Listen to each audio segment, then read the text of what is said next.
Okay, so we're continuing to process through the data that we've retrieved from the web here.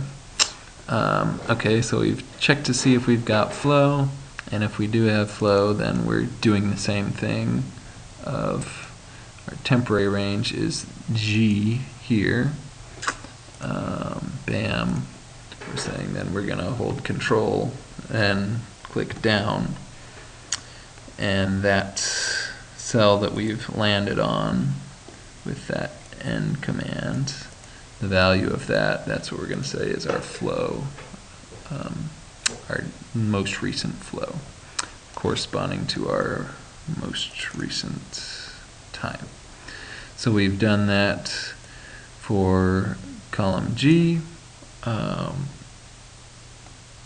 Great.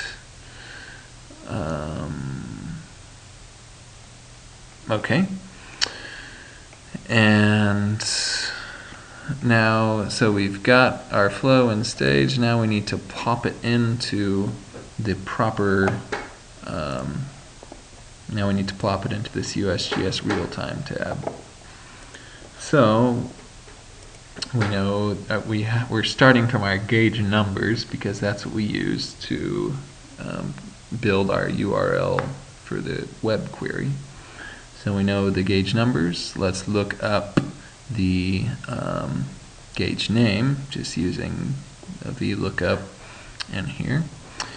And now we're going to put the gauge number in column A and USGS row. And this USGS row, then we are at the end of each loop, we're adding 1 to it.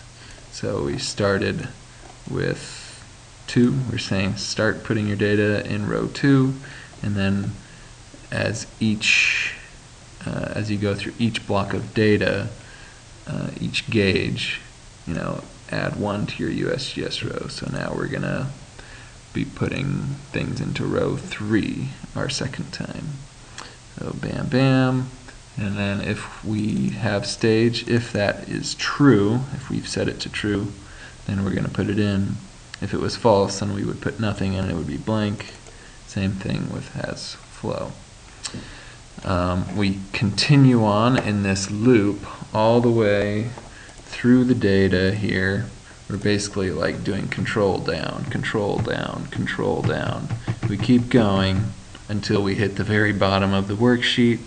And then until, once we've gone past the used range in the worksheet, we say, okay, we're done with this.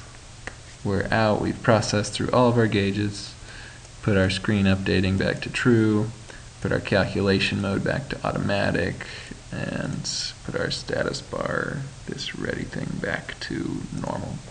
And that's what it does.